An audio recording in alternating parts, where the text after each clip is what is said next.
Tonight, I believe that the Democrats will come out in a stronger position. We will, of course, retain the White House with the election of Hillary Clinton. I believe we will gain the United States Senate. It will be close, but we will gain the United States Senate, and we will pick up many seats in the House of Representatives. I believe that Hillary Clinton is one of the best prepared people in our history to enter the Oval Office with her vision, her knowledge, her experience, her strategic thinking, her connection to the American people, and I think she has made that case. You could put half of Trump's supporters into what I call the basket of deplorables.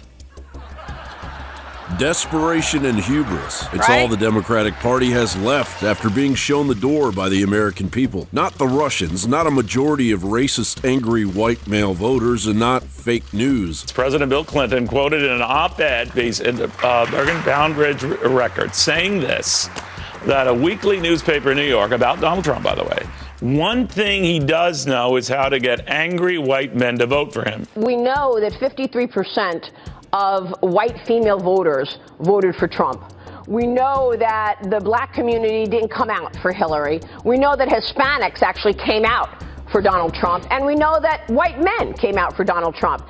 What do you tell Democrats who want a new direction and then go to you? What are you going to do differently? Well, I don't think that people want a new direction. What we want is a better connection of our message to working families in our country, and that clearly in the election showed that that message wasn't coming through. This is my America! This is my America! Nate Silver, who's pointed out that swing state voters made their decisions in the final days, breaking against me because of the FBI letter from Director Comey. And Nate Silver believes, I happen to believe this, that that letter most likely made the difference in the outcome. The Democrats did this to themselves with the sycophantic assistance of the media, saddled with firm directives coming from the DNC and the treasonous divide and conquer subversion of George Soros. Now, in the face of that defeat, the world fully sees the bitter arrogance and cult-like focus of the shattered Democratic Party, powerless, yet still attempting to push American safety over a cliff. On the morning of October 31st, the U.S. transmitted a message directly to the Kremlin, warning the Russians that the U.S. would consider any interference on Election Day a grave matter. The method of communication, the so-called red phone system. According to a senior U.S. official, part of the message reads, international law, including the law for armed conflict, applies to actions in cyberspace.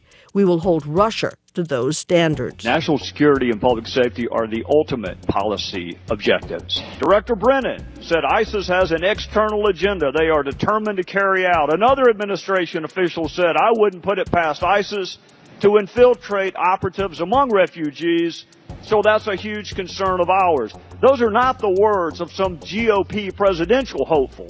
Those are the words of our very own intelligence officials who serve this administration. Donald Trump won 3,084 of the United States' 3,141 counties or county equivalents in the American heartland. For 8 long years, Washington, D.C. had disconnected itself from this massive base, and now it is the Democrats that are paralyzed by their own reckless avarice. See, now we're feeling what not having hope feels like.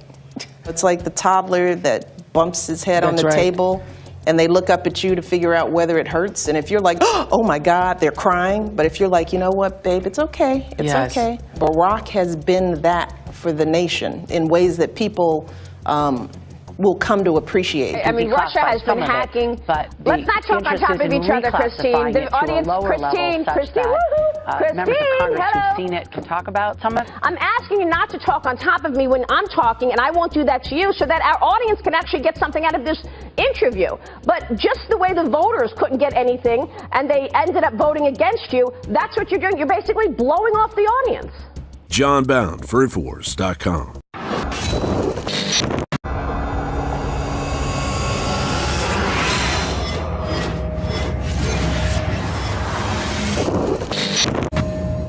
You want the best that's out there at the lowest price anywhere?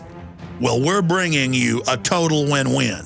The ultimate value, cutting-edge, trailblazing game changer that also supports the InfoWar. We have produced a limited run of DNA Force, and it will take up to 12 weeks to produce more once we sell out. Secure your DNA Force today at InfoWarsLife.com or call toll-free 888-253-3139. DNA Force from InfoWars Life.